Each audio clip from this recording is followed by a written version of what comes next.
It looks like we're officially streaming on Facebook Live, so we can go ahead and get started. Good evening, everyone. My name is Ciara Sullivan, and I'm an educator at Eastern State Penitentiary.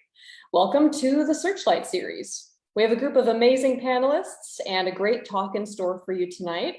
But before we get into today's topic, I want to talk a little bit about the site's history and what we do as a museum. Eastern State Penitentiary opened in 1829 on a farmland outside of the city of Philadelphia. The founders believed that prisons should be a place for rehabilitation and penitence, so they constructed the world's first true penitentiary. The founders believed that the best way to achieve rehabilitation was through solitary confinement. This was also known as the separate system, or the Pennsylvania system. The people incarcerated here spent their days in quiet work and reflection, but ultimately the system did not last. By 1913, the site transitioned to a congregate system where people were free to move around the building for things like work, recreation, or worship.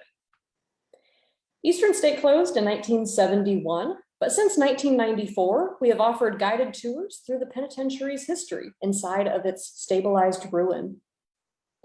In 2014, we added this massive bar graph that illustrates the rate of incarceration today, the racial disparity in our prison population, and also compares us to the rest of the world. Our exhibit, Prisons Today, speaks to the contemporary topic of mass incarceration. It asks our visitors to consider their relationship with the criminal justice system and to challenge their perspectives. We also try to tackle the question of how we got here and how policies like the war on crime, the war on drugs, contributed to mass incarceration today. We also offer memberships, which allow for visitors to connect with Eastern State's mission on a deeper level. Members enjoy benefits such as invitations to exclusive monthly virtual experiences. November's Member Saturday, New Justice Models for Veterans, will feature a talk about veterans and the unique challenges they face in navigating the criminal justice system. You can learn more and sign up online at easternstate.org. If you're interested in learning more about Eastern State Penitentiary and our programs, visit our website and social media for more information. So that brings me to tonight's discussion. So this topic is called Buying In, New Jersey Cannabis Legalization and Community Equity. Historically, laws prohibiting marijuana use and how they've been enforced have disproportionately affected Black and Brown communities. In fact, in 2018, Black New Jersey residents were 3.45 times more likely than white residents to be arrested for marijuana despite similar usage. Cities and states are now decriminalizing or fully legalizing recreational marijuana at a rapid rate. But what happens next? So join us tonight for a discussion on how legacy dealers, regulators, and community leaders are coming together to create equitable opportunities in this lucrative business. So here I'd like to introduce our panelists to you. First, I'll hit Dashida Dawson, an award-winning Fortune 100 business strategist, is founder of The Weedhead and Company, the author of the best-selling workbook, How to Succeed in the Cannabis Industry, 3rd edition. Currently, she serves as the City of Portland's Cannabis Program Supervisor, overseeing all regulatory, licensing, compliance, and equity initiatives for the city's legal cannabis industry, both medical and adult use. Thank you, Dashida, for being here with us tonight. Next, we have Dr. David L. Nathan. He's a Princeton, New Jersey-based psychiatrist, writer, speaker, educator, and consultant.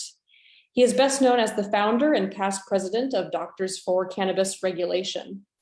Dr. Nathan is a distinguished fellow of the American Psychiatric Association and clinical associate professor of psychiatry at Rutgers Robert Wood Johnson Medical School. His most recent passion is the development of evidence-based labeling standards for the regulated cannabis industry, which led to the creation of the International Intoxicating Cannabis Product Symbol. Thank you for being with us tonight, Dr. Nathan. Finally, I want to introduce Floyd Jarvis. He's the author of Keeping Black Markets Black, a stratification, economic, public health, and reparative justice model for cannabis equity in the city of New York. Floyd was also an active member of the Start Smart New York coalition to legalize cannabis in a fair and equitable way. He is a vocal community leader in the tri-state area regarding legacy cannabis market dynamics and transitioning into the legal industry. Here, I'll also point out, we have a typo in his introduction. It says here, Floyd is currently a Bard Prison Initiative Public Health Fellow. He is not that anymore. So I just wanted to add that at the end. And thank you for being with us tonight, Floyd. Okay, I'm gonna stop sharing my screen now. So I'd like to start getting into the questions, and afterwards we'll open this up to the audience if you have any questions that you'd like to ask our panelists. The first one is, for the purpose of this program, I will be using the terms cannabis and marijuana interchangeably. The question I want to ask to you all is there a difference between those terms, and which one would you prefer to use? I'm going to direct this question first to Deshita. Well, good evening, everyone, and thank you, Sarah. That's a very loaded question, and I'm sure we'll get a nuanced response.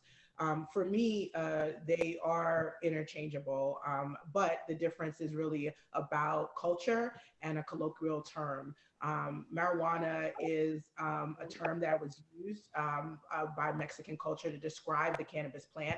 There are so many terms across the world, kaya, ganja, bud, weed, and cannabis is really a more, I would say the more scientific term aligned with the genus of the plant, cannabis.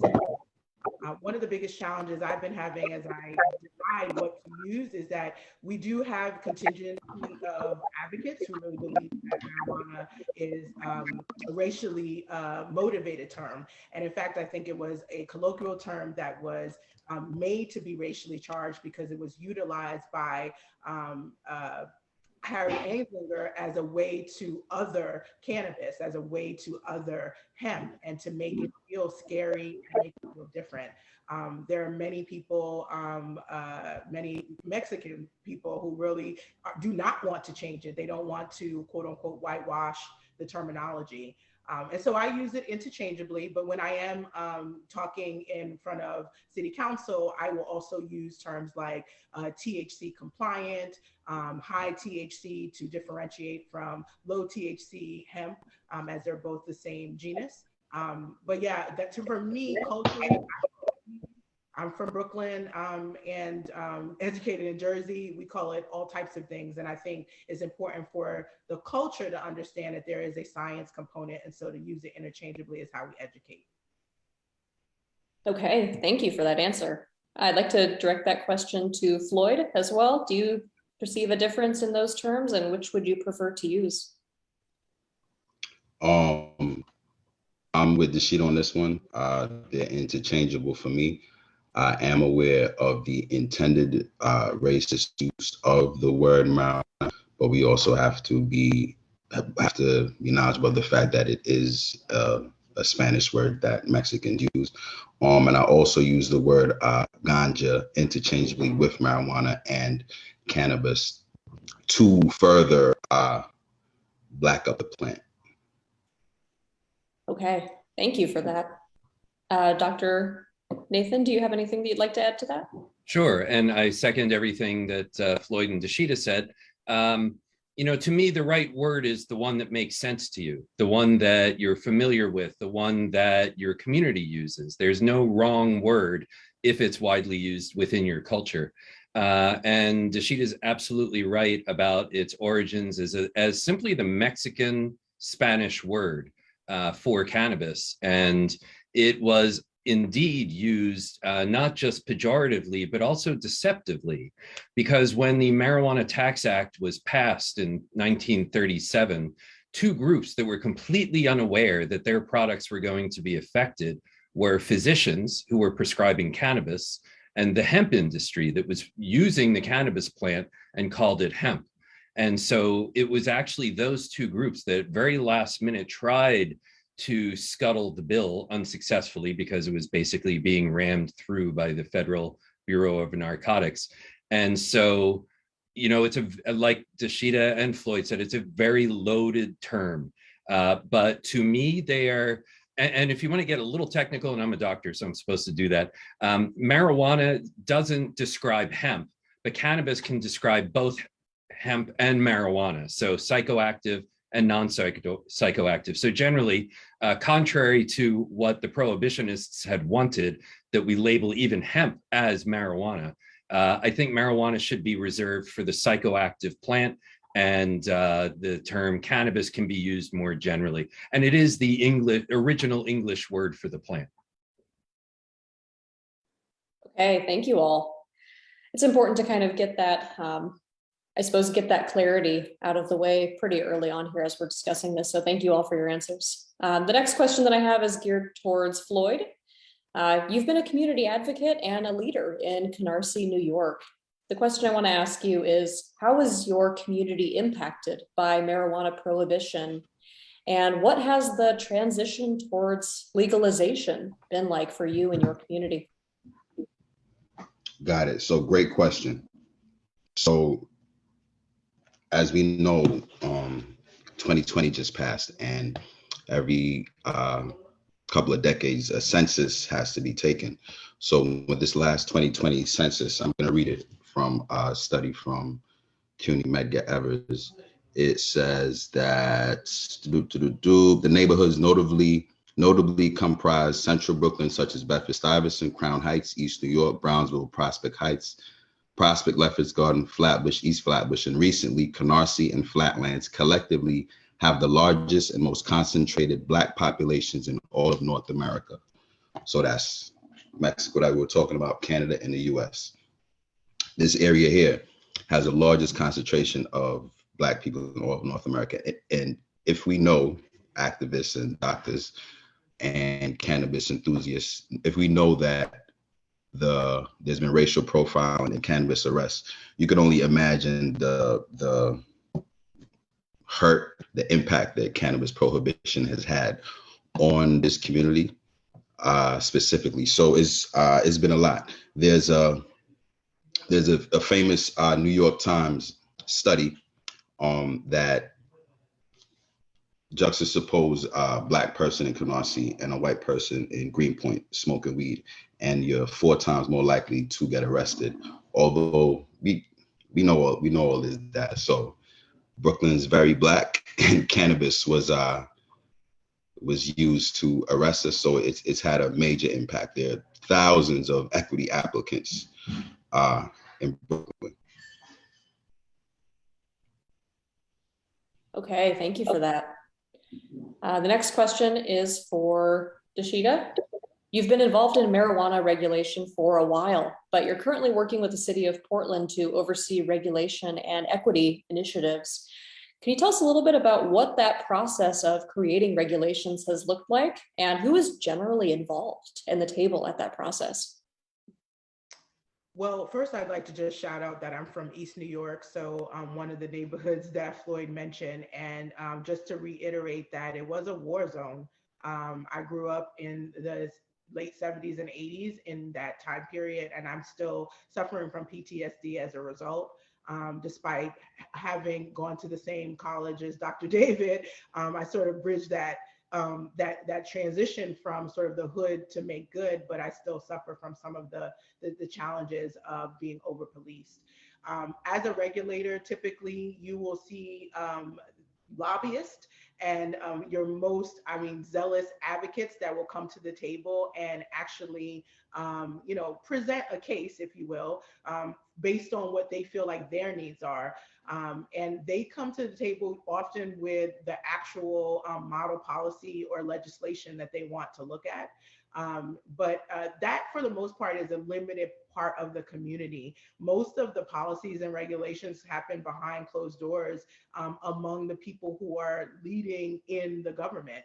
And in some ways, that's one of the reasons why I chose to transition from working in the private sector to take this role in the public sector. I wanted to see behind the wall and understand what the impediments were to developing equity focused regulatory frameworks. And a lot of the impediment is a lack of understanding of exactly what Floyd just described, what I experienced, a lack of understanding of what Dr. David mentioned around the history of prohibition and even where doctors stood before prohibition. And so you have often mostly people who have previous law enforcement background, bringing in what I consider to be war on drugs light into the regulatory and policy framework. In a perfect world, I want to shout out New Jersey coalitions and New York coalitions. We have a diverse coalition that includes doctors and community members, those most harmed from the racially biased criminalization of cannabis, all at the table to come to sort of agreement in some ways as to what really needs to be in a regulatory framework. And we're starting to see that when we look at New York, New Jersey, and even Connecticut in terms of the legislation that passed. In those situations, I think we have the most holistic approach to regulation. And we're also seeing a lot more education being done from the coalition members to the legislators. And that's necessary because they're seeing hundreds of bills that they have to pass, and they're not experts on cannabis, not even enthusiasts. And in most cases, they can't talk about the legacy market because they're worried about whether or not it implicates them. And so the coalition is where we get to have those testimonies on the record. Myself, Dr. David, we've both testified multiple times, and that's the type of input that starts to change the way the policy gets developed. Once it actually is passed as terms of legislation, that's the statute, it becomes, that's so rigid, right? It's hard to change that. You got to do it through legislative process again. But once it gets to my office, now it's a regulatory policy, and those can be changed based on who's really in charge of the regulatory body and feedback from the community. So we do info sessions and town halls to really learn what's going on and what's up to date. And then we can change our administrative policies as long as they don't go against the statute based on that. And in most jurisdictions, the regulatory part is a lot more malleable. You can actually make an impact there in so much of it fits within the statute. That was a great answer. Thank you for kind of walking us through what that looks like and what kind of work that you do. I appreciate that. My next question is for Dr. Nathan. She was kind of mentioning this as well about how doctors are part of these regulatory processes. As the founder of Doctors for Cannabis Regulation, you've encouraged other medical professionals to advocate for the legalization of marijuana. So my question is, what role do you think medical professionals should play in the process of creating regulation? And what impact do you think that that could have on policy? Oh, you're currently muted. Rookie mistake. Sorry. I very much think that doctors need to be involved.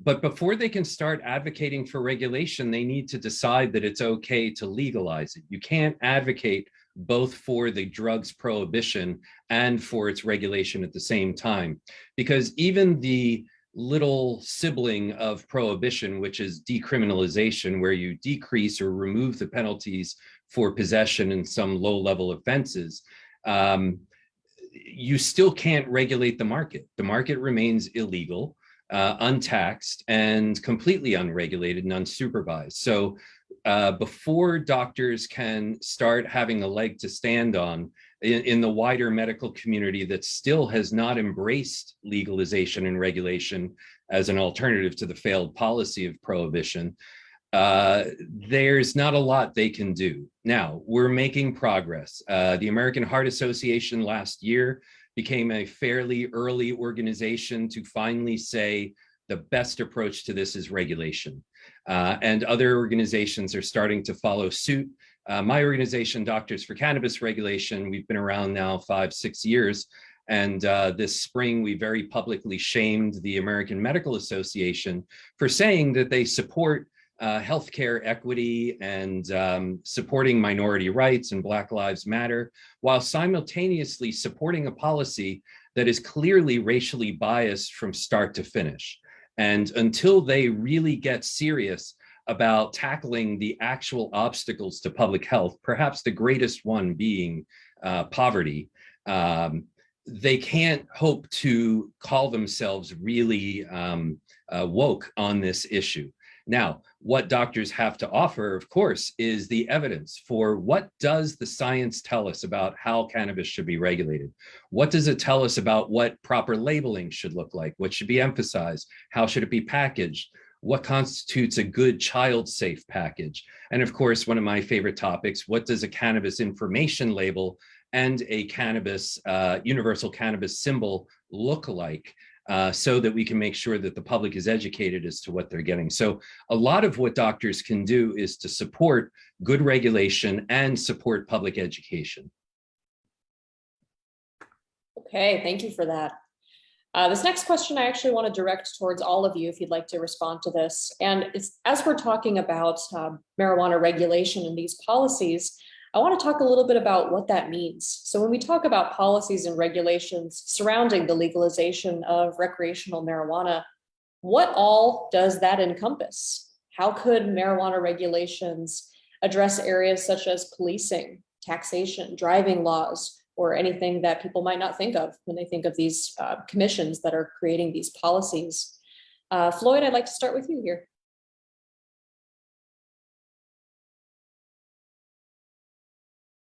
You're muted, sir. Yes, could you repeat the crux of the question, please? Sure. So the question is, what all do these marijuana regulations and policies, what does that encompass? Does that have any effect on areas as policing, taxation, driving laws? What are we talking about when we're talking about these types of regulations? Wonderful. So let's use the MRTA, for example. This is the law to regulate and legalize cannabis in New York State. I believe it passed March 30th. And today is November 2nd. So between March 30th and November 2nd, the arrests for smoking weed outside of New York City has dramatically decreased. As an avid user of ganja daily, that was like, and I'm speaking for myself, but you could just use 300,000 other people that do this daily.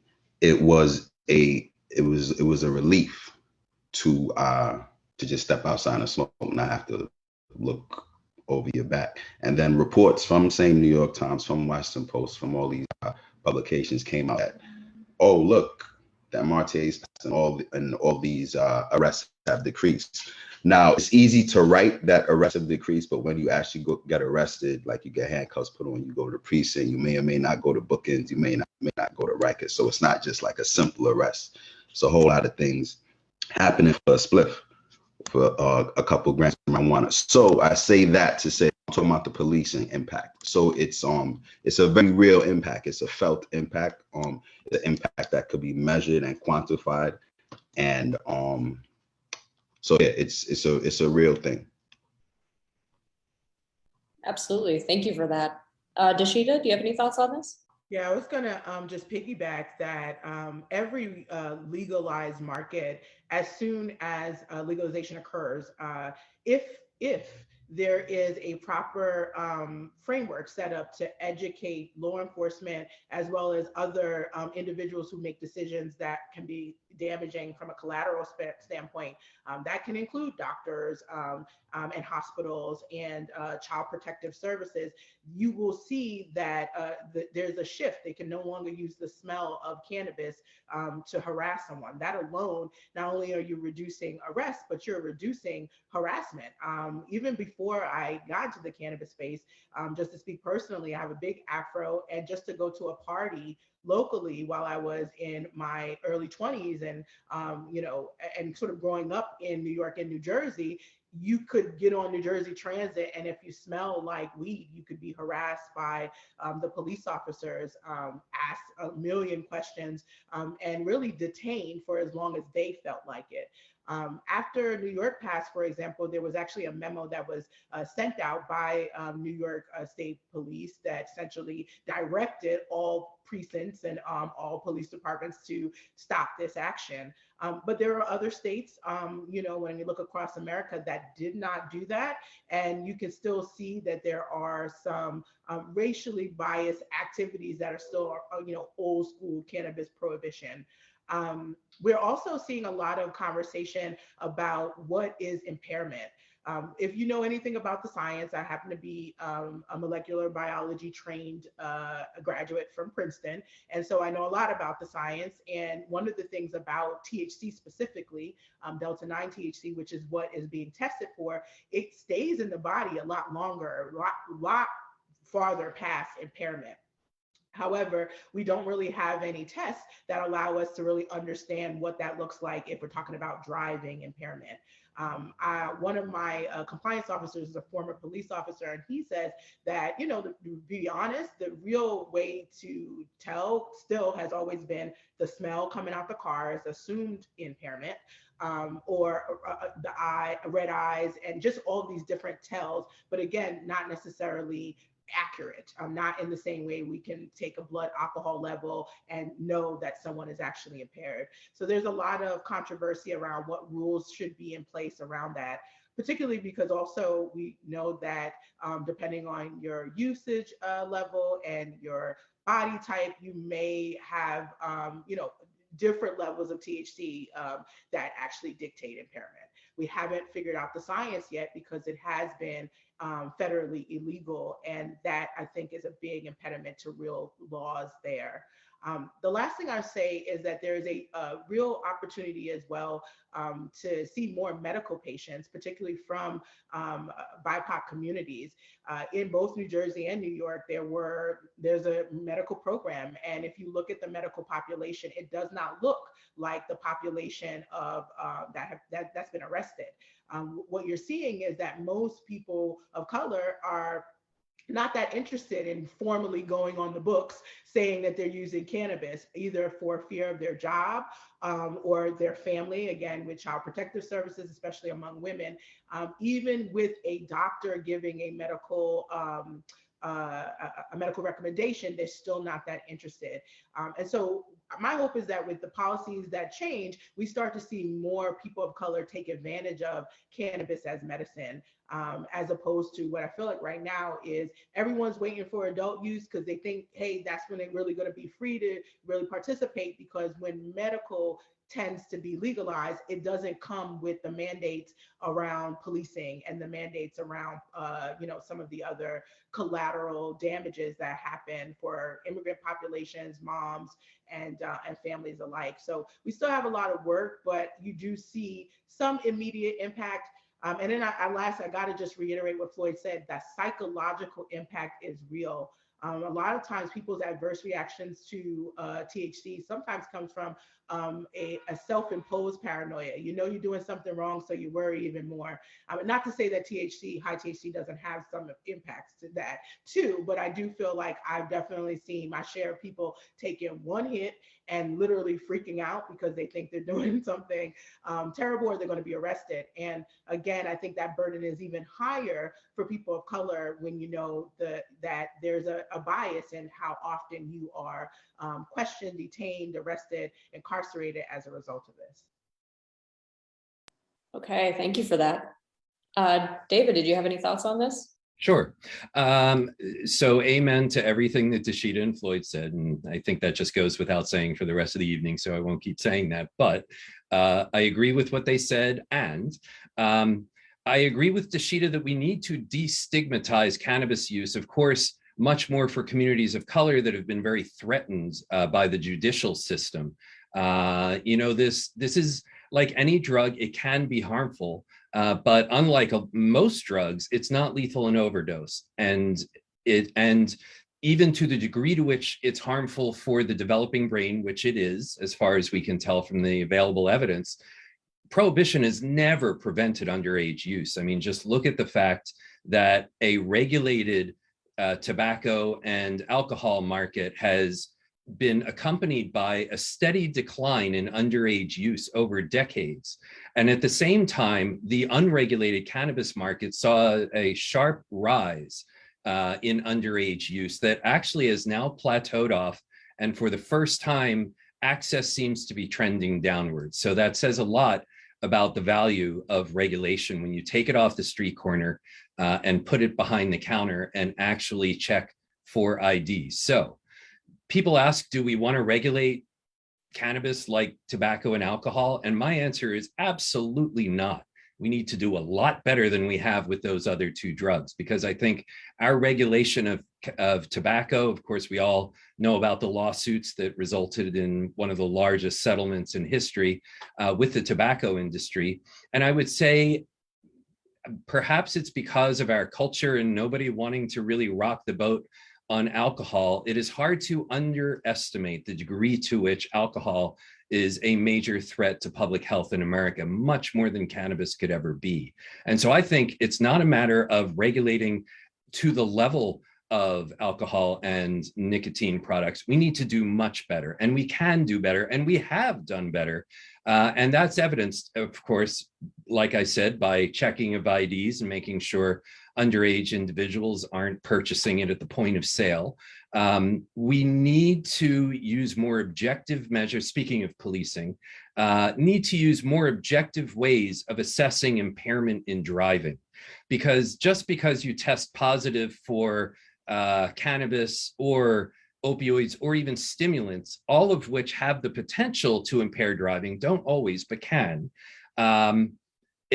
In the case of cannabis, which remains in your system for a while, not in an intoxicating way, but if you test positive for it, that doesn't mean you used it recently, let alone that you're intoxicated. And even if you were intoxicated, that is not synonymous with talking about impairment. And so police are doing better. You know, I'm here in New Jersey, we have the second largest number of police officers trained as drug recognition experts in the country. And that is a step up from the usual field sobriety test. It uses some more objective measures. But anytime there's a judgment call, and there's generally a judgment call in these kinds of assessments, then you're going to see bias. And that kind of bias always shows up as, well, does this person look like they're otherwise up to trouble? And as soon as you talk about what somebody looks like, then you're talking about discrimination, generally on the basis of race. So, you know, many people in opposition to cannabis reform will say that cannabis is a gateway to other drugs. That's not true. It's not a causal gateway. Of course, people use soft drugs before they use the so-called hard drugs. That's not surprising because they're more available and they're less dangerous. But one thing it is definitely a gateway to is the criminal justice system, and very disproportionately in communities of color. And you'll also hear many in opposition say that, well, nobody is in prison for a cannabis possession arrest. And that's not entirely true, but maybe not many people are. But what they are in prison for is a probation violation or a parole violation because they couldn't afford the fine that came with their cannabis possession arrest, or they didn't make their hearing because they couldn't not show up to work or they would lose their jobs. And so this is a prohibition that has directly harmed communities in lower socioeconomic circumstances, and especially in communities of color.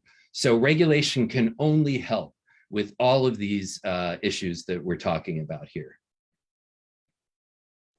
Okay, thank you all for that. That was a great discussion. My next question is for Floyd. I want to switch gears a little bit. We're also talking about with these regulations, the expungement of records of people that have been incarcerated for marijuana related crimes. The question I have for you is, how has legalization affected those whose records have been expunged? How can communities repair the damage that has been done by prohibition? Good question. So if you have had to have your cannabis record expunged, means you were likely arrested for some sort of possession. And if you were to look at those persons, you would see that many of them, as I mentioned before, are equity applicants. You would see when you break down New York, I'm speaking specifically for New York City because I've looked at the New York City arrest records for a very long time. It's broken down by race and by gender. So in this legalization, in this new policy, that hasn't been written yet specifically for New York City, for a few years now, I've been thinking, what's the most inclusive plan for all these thousands of equity applicants? Because everybody can't get a license, everybody can't deliver, everybody can't have a social consumption lounge. Like, some people are going to be left out. So I've been actively thinking about these persons who deserve something, some say, in this new cannabis. So one of the ideas that I came up with was participatory budgeting. So if you're familiar with participatory budgeting is the most direct way that citizens and non-citizens can have an impact on their community and their community's budget. So what I speak about in Keeping Black Markets Black, Stratification, Economic, Public Health, and Reparative Justice model for cannabis equity in New York City, I know that's kind of long, is the idea of using cannabis dollars in a participatory budget model to include many of these persons who have had their record expunged, many of these persons who've been targeted. What participatory budgeting does, I know I sound like I'm on a campaign for participatory budgeting now. But anyway, what participatory budgeting says is that as little as $1 million, persons in your community, could be as young as 7 years old, have a say in how to spend monies in their community. So since it's projected to be a tax windfall in the state, which will trickle down to the city, I think that cannabis dollars, tax dollars, should be, this is one way it should be doled out, thus giving those persons who are marginalized some say in a thing, in an idea that they were directly a part of. Okay, thank you for that.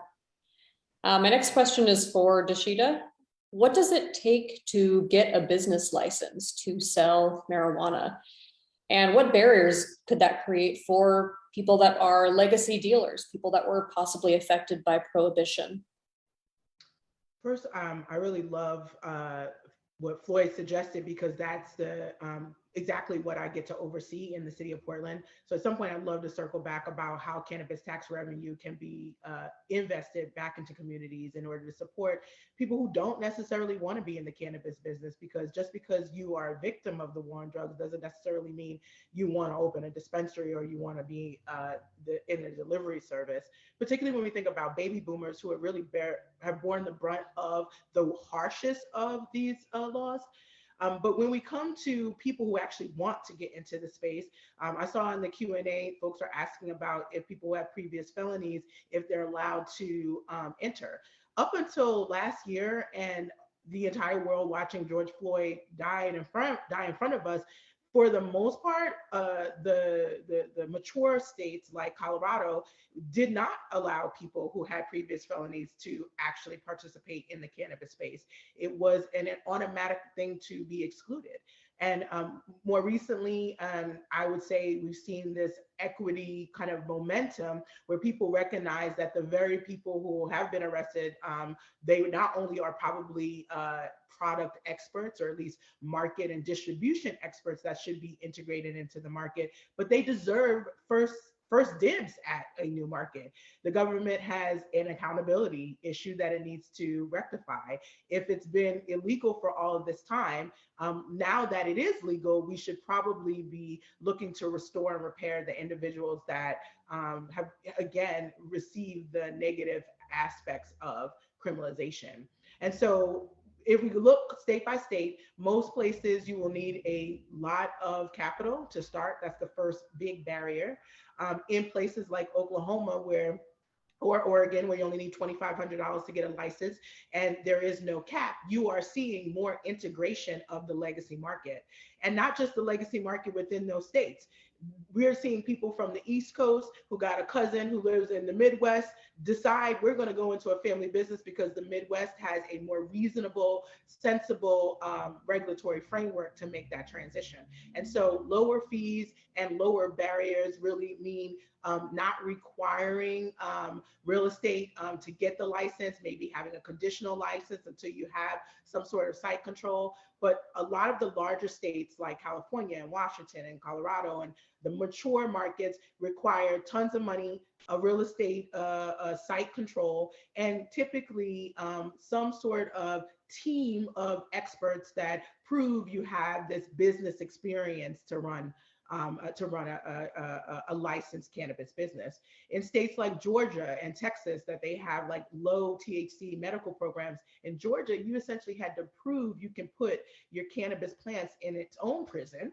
That's how much security was required. So to have a game plan for the security was required. And so for many people, that means hiring a consultant for tens of thousands of dollars to put together just a security plan for your weed.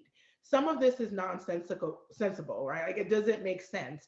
And what I've been doing mostly as an advocate from the inside is showing ways that we can implement still safe and regulatory frameworks that doesn't have this war on drugs light kind of thinking that you have to prove so much that you are going to be able to be a responsible business owner. It still has a lot of the same biases that if you were previously in the legacy market, you clearly broke the law, so you clearly are irresponsible. And that to me means that you are disqualifying millions of individuals because millions of individuals at least were legacy consumers. You can't have supply without a demand. And so the last thing I would just say also is that we're seeing more license types also help break down some of the barriers. So before, early on, you had to be able to go from seed to shelf, right, or solution.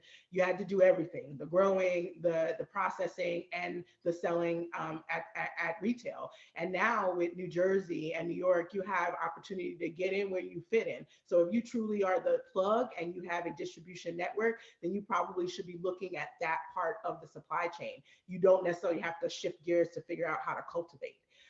And there's also new license types like conditional licensing and micro businesses that allow you to have less when you come through the door. You have less to prove that you can be a good, responsible business owner in order to get a license. Oftentimes you need the license to get funding or financing, and so it allows people to get something that says the government is willing to let you do this legally in order to go fundraise. What an excellent answer. Thank you for that. These programs are very important. So thank you for sharing that with us. My next question is for David, and kind of switching gears here a little bit. Though legislation has pretty broad, or legalization rather, has pretty broad public support as far as polling goes, many counties and townships in New Jersey, but also as we're seeing in other states as well, are choosing to opt out of these recreational marijuana sales. Why do you think, in your opinion, would communities choose to opt out of this business? I don't believe that the opt-outs that you're seeing in New Jersey really reflect anything except the way the structure of the legalization and regulation has been set up.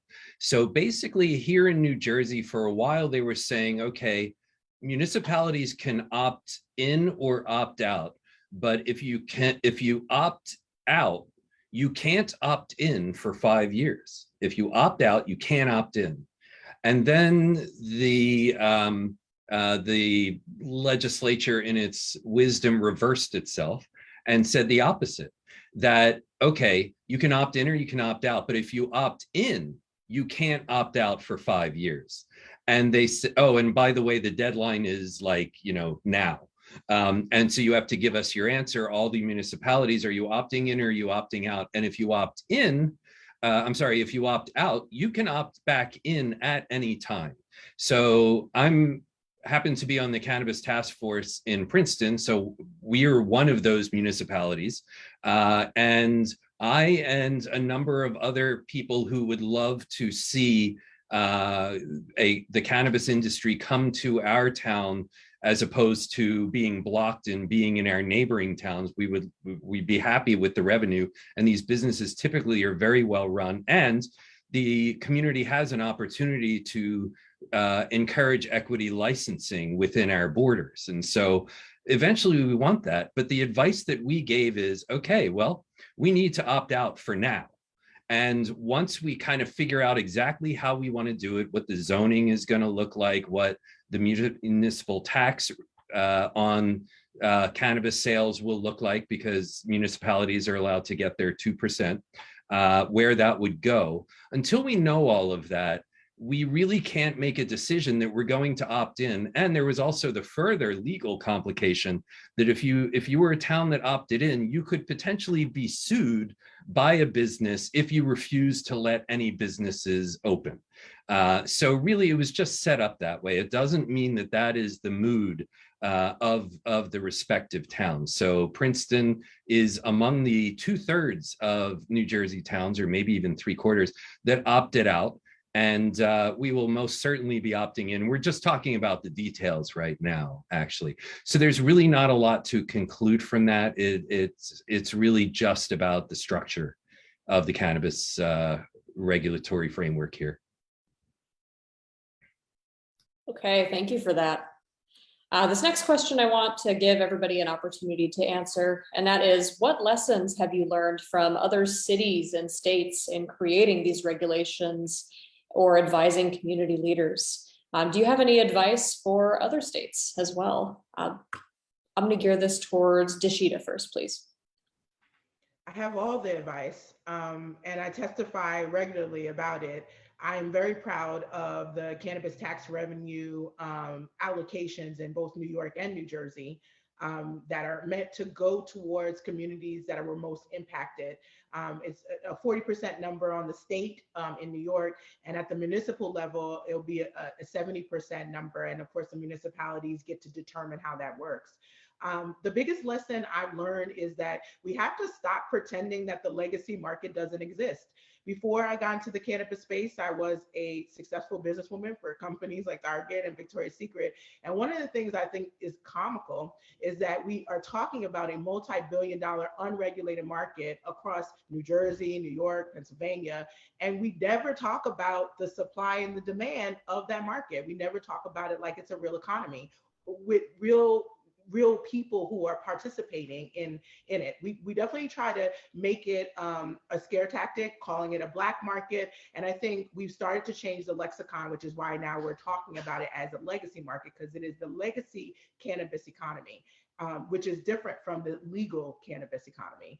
And both can exist. And it will exist best if it's actually integrated through government-led programs and systems, regulatory frameworks that actively recognize that there's value in the legacy market, learning about that supply and demand, understanding, what's even really working. I think people in the legal market often just make products and think, well, it's weed, people will buy it automatically. And what we found on the West Coast is that's not actually true.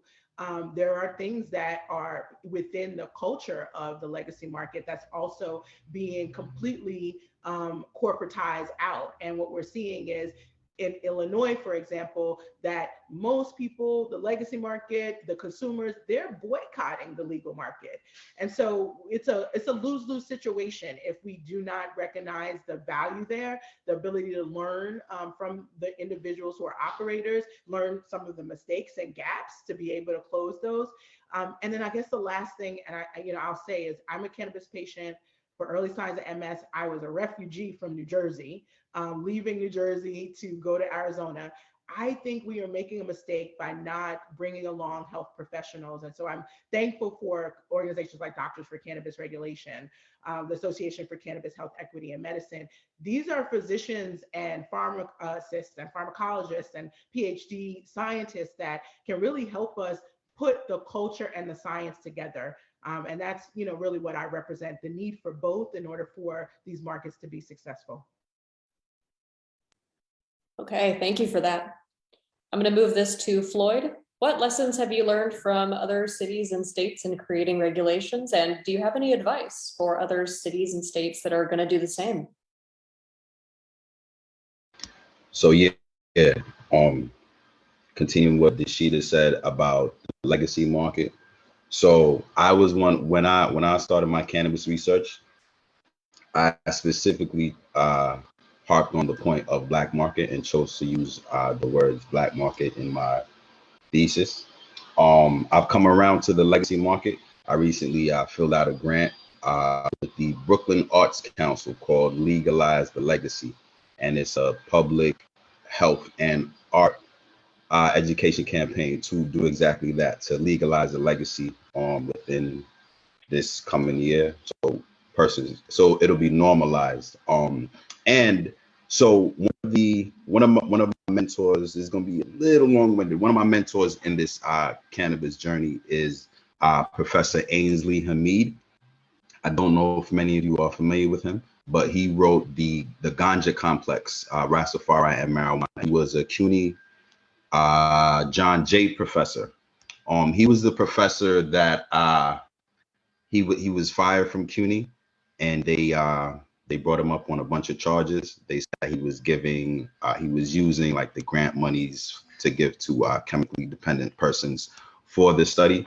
At any rate, his book is a seminal book, it's seminal work because it shows you, because the sheet mentioned demand, cannabis for demand. So this book, it's it's an ethnography on dispossessed outgroup males from Afro-Trinidadian males from Trinidad who came to the United States and smuggled ganja.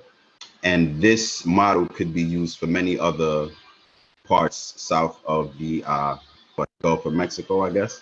And it shows you how these dispossessed persons created this robust market with their own checks and balances while reinvesting in their own communities without government regulation. So if this is possible without government regulation, then the community reinvestment should be 10 times more with government regulation. And also, one thing that a state should try, like Florida, I came on this New York campaign a little bit late. Where I hear earlier, it would have been in the bill, but there is no religious set asides for religious use. It's strictly medical use and or recreational use. But if you go back to that book, The Ganja Complex, and when you see how this market in North America was fortified, it was fortified by a specific group of people, and those people should be allowed to use it in their religious services. And I'm talking about Rastafarians. So the second largest population outside of New York City for Rastafarians in North America would be in Florida. So this is something that Floridians should look at when going to legalize cannabis. Okay, thank you for that. David, do you have any thoughts on this? Sure. Just to pick up on the last thing that Floyd said, I agree about this issue of religious exemptions, and consider the fact that during alcohol prohibition, you actually could get a religious exemption that allowed you to drink alcohol perfectly legally. And I would argue that, and the medical exemptions, of course, too, for alcohol. And I would argue that there is a lot more medical use for cannabis than there ever was for alcohol. We need to, so my advice to regulators and to those who are still unconvinced about the value of legalization and regulation over prohibition, stop talking about building big cannabis. We already have big cannabis. We've had it for decades now. It's a huge industry. It's a very large cash industry. And we all know this. So what we're doing is not creating an industry, we're simply regulating it. Now, in the course of regulating it, we need to be careful not to build obstacles in the way of access, especially to patients, but to anyone, because when you make it difficult for legal sales, legal cultivation and sales, you're making it more favorable to an unlicensed, unregulated industry. And it's not just a practical issue, it's also a moral one.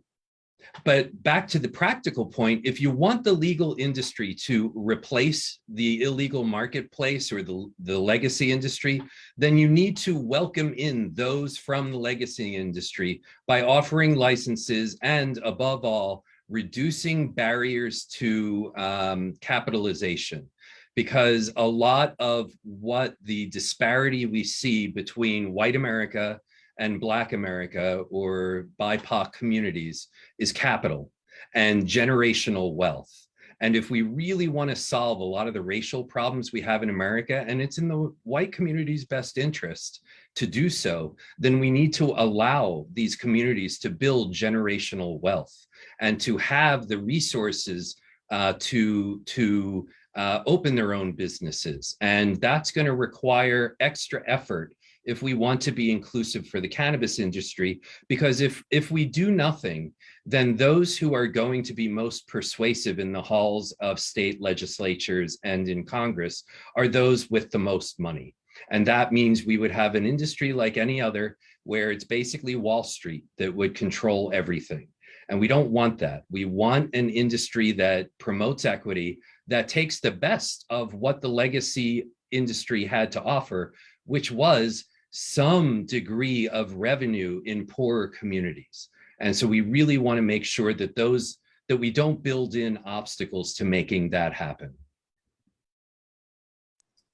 Okay, thank you all so much. I want to turn this over to some questions from our audience. It looks like we might go over just a little bit, but I want to get to some of their questions. For those of you viewing, if you'd like to ask questions of the panelists, you can add it to the Facebook Live comments feed, or if you're tuning in from Zoom, on the Q&A feature. The first question that I want to share is, do the panelists view the prospect of federal legalization as an opportunity for more equity in cannabis, or does federal legalization open the door for more capital and more exclusion? Dashida, would you like to answer this for us? I did, but Dr. David hit the nail on the head. If we have federal legalization based on where we are today, it really is just going to be not just big cannabis. We're talking about the big industries, tobacco, pharma, alcohol, the same industries that have actually lobbied against legalization. They've been figuring out how they can have their stake in it. And I don't anticipate seeing a successful equity framework. It doesn't mean that we don't have legislation, the MORE Act, the Cannabis Administration Opportunity Act. That definitely is, a starting point. But I would like to see more proof of concept at the state and local level.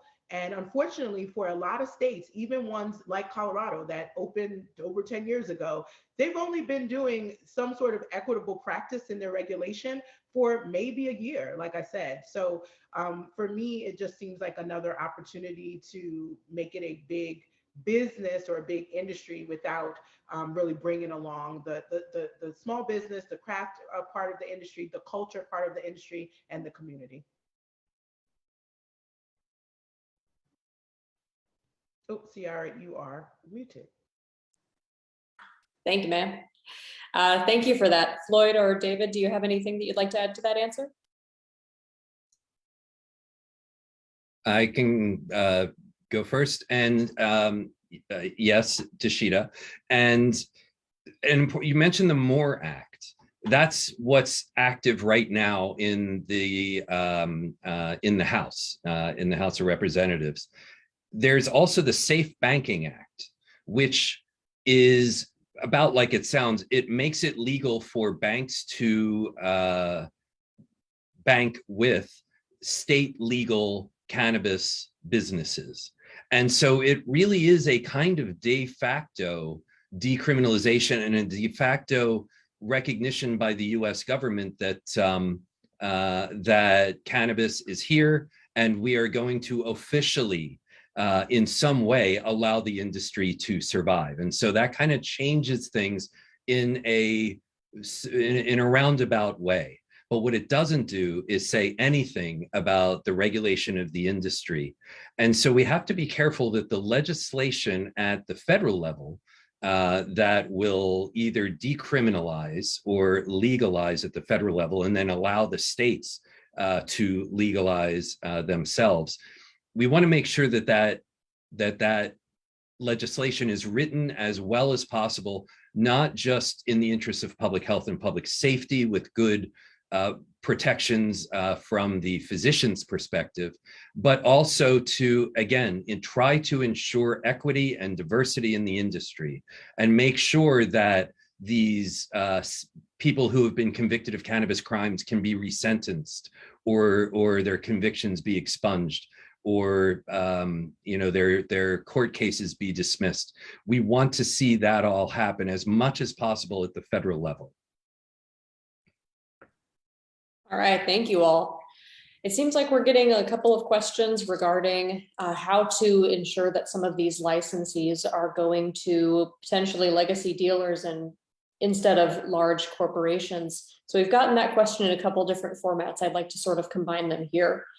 Along with low license fees, micro businesses, et cetera, what ways can regulators ensure that they're bringing people in to the equity in this business through these business licensees? Floyd, can I direct that to you first? Sure. And I'm also going to answer a question that I believe that I saw earlier that's somewhat related to this. So if you're speaking of, I saw someone talk about New York State.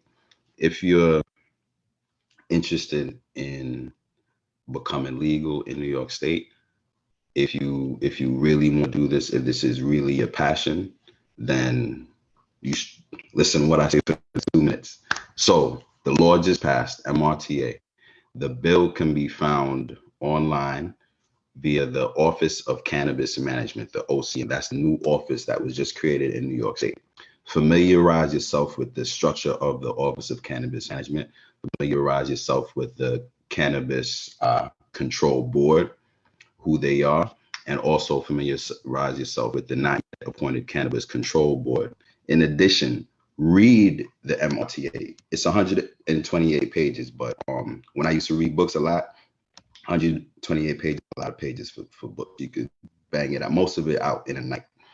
And then you could begin to ask questions. So a lot of these numbers that people are hearing, you need 200,000, 300,000 to start to get a dispensary license. Those numbers, those are California, those are Cali and Colorado numbers that you're hearing. And it's just swirling in the air, and it's a lot of hoopla and like scare tactics. The OCM doesn't know themselves because they've only had 2 meetings, and the third meeting is tomorrow. So stay on top of the OCM meetings. As of right now, I think they happen every week or every other week. I watch them and just familiarize yourself, read the articles of what's going on with New York cannabis, and join like trade groups that within New York State that are cannabis centric and cannabis specific. Because although you may be late and you're looking for a group or org, there are some that are already out there that are doing the work. And look out for my Legalize the Legacy campaign when I get that grant. Thank you, Floyd. I want to turn that over to Deshita.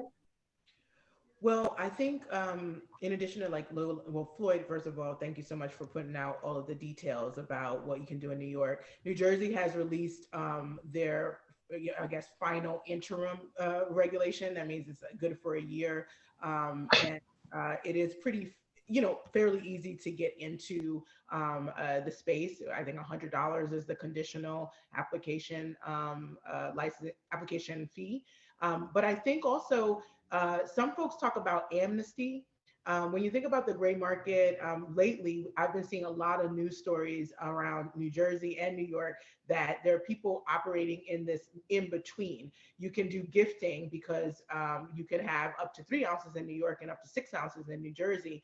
and you can give them freely without an exchange of money. And of course, we're all smart individuals, and folks have figured out around that. I mean, my time at Victoria's Secret, we did gift with a purchase all the time. So gifting happens in regular retail, and we're seeing that happen in what are now the legacy gray markets. And my recommendation is that regulators don't be afraid of it. Also, talk to law enforcement and actually ensure that there are policies in place that law enforcement is not going to heavily target them, because it's almost like, because they can't target the market itself, they're targeting people who are, and I think someone said this, not doing legalized cannabis correctly. And that's not really the motive of legalization either, is to create a new or hyper criminalized segment. And so I think amnesty to people who have figured out the loopholes in what I think more so is just bad policy, or maybe policy we just didn't know how it was going to be, bring them in and utilize their expertise as you develop the policy for your markets. I think for DC, that is absolutely necessary, because DC allowed themselves to sit in this in between for so long. You now have a pretty substantial number of operators, and the best way to bring them in is to not criminalize them, and to in fact utilize them as experts in the space. Thank you. David? I have little to add, both because I think that they've answered the question very well, but also because, you know, in the gosh, 10, 12 years I've been doing this, I've come to understand how difficult it is to try to make equity work. And it's not to say we are, you know, free to desist from the work if we can't finish it. We must do what we can. But it's difficult because you can't, for example, have a set aside based on race. You can't do it simply that way, but you can do it by zip code, based on how much there was disproportionate policing of cannabis laws in those zip codes, and that can work. And as a fellow advocate who is now the chair of New Jersey's Cannabis Regulatory Commission, Diana Wainu, you know, when I talked about this issue with her and thinking, yeah, gosh, I just don't know, there's no easy answer to this. What she said is that is true, but bear in mind that for 400 years, we've had no difficulty discriminating on the basis of race without ever saying that we were discriminating on the basis of race. We have the opportunity now to try to better the same groups that have been discriminated against. And surely if we could discriminate within the bounds of the law, we can also help people within the bounds of the law. All right, thank you so much for that. I know we've gone a little bit over, so I apologize for that. I'd like to sort of wrap up this discussion. So a huge thank you to all of our panelists for being a part of this discussion with us. A huge thank you to the folks at Eastern State Penitentiary, our CEO, Sally Elk, for allowing us to put on this program. And thank you to all of you who tuned in to hear from these amazing speakers. So thank you all for joining us. Have a great night, and hope to see you maybe at Eastern State Penitentiary soon. Thanks. Have a good night, everybody.